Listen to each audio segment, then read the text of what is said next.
राधे राधे दोस्तों, जय श्री कृष्ण। भगवान कृष्ण आपकी हर मनोकामना पूर्ण करें।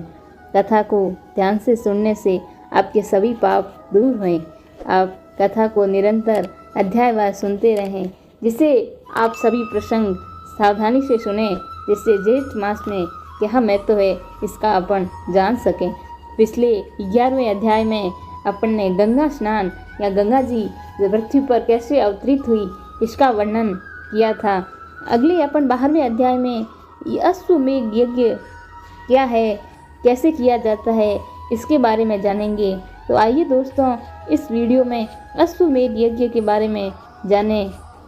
स्कंद जी कहने लगे, हे ऋषियों, अब राजा भागीरथ जैसे गंगा जी को श्लोक में लाए वह सब कथा मैं तुमसे कहता हूँ। आप चित्त को निश्चल करके सुनिए। प्रथम सूर्य कुल में राजा सगर परम धार्मिक देवताओं तथा दैत्यों का निर्वहन करने वाला विख्यात हुआ। वह नीति को जानने वाला और अति कुशल था। अयोध्या में अपनी राजधानी बनाकर पूर्व के समान 7 द्वीपों की रक्षा करता हुआ समस्त पृथ्वी पर शासन करता था। अपने और पुत्रों के समान प्रजा का पालन करता था और शेष नाग के 1000 फणों के समान उसके 60,000 पुत्र थे। राजा सगर के 60,000 पुत्र समुद्र के समान विख्यात और बड़े पराक्रमी थे। बल में वायु के समान, बुद्धि में बृहस्पति के समान, धनुषधारियों में भीष्म के समान और तेज में सूर्य के समान थे। वे राजा सगर के 60,000 समस्त विद्याओं में कुशल तथा धर्म में परायण थे। ऐसे 60,000 पुत्रों सहित राजा सगर ने अश्वमेध नाम वाले बड़े प्रसिद्ध यज्ञ को प्रारंभ किया। राजा सगर ने ऋषि वशिष्ठ की आज्ञा अनुसार और उन्हीं की सहायता से विधिवत संकल्प करके यज्ञ का घोड़ा छोड़ दिया। अनेक सेनाओं से सुशोभित सेनास्त्रों तथा वीर पुत्रों सहित यज्ञ का घोड़ा, जिसकी रक्षा के लिए राजा सगर के 60,000 पुत्र भी चल पड़ा। अपनी इच्छा पूर्वक एक देश से दूसरे देश को जाता हुआ थकावट से युक्त वह श्रेष्ठ घोड़ा जिन जिन विख्यात राजाओं ने पकड़ा गया, उन सब राजाओं को अपने बल से जीतकर और अपने चरणागत होने पर छोड़ दिया। इस प्रकार इस भूमंडल के समस्त राजाओं से कर लेके छोड़ दिया गया और उन राजाओं से कर में गधे, ऊंट, घोड़े, हाथी आदि सब सामान एकत्रित करके अयोध्या लाया गया। इसके पश्चात यज्ञ की समाप्ति पर विधि पूर्वक ऋषित्व जनों को दक्षिणा दी और 10 दिशाओं को लाया गया। सब द्रव्य वस्तु तथा अपने राष्ट्र का भी बहुशा धन कामना रहित होकर ब्राह्मणों को दान दे दिया। इस तरह इस राजा ने 99 यज्ञ किए।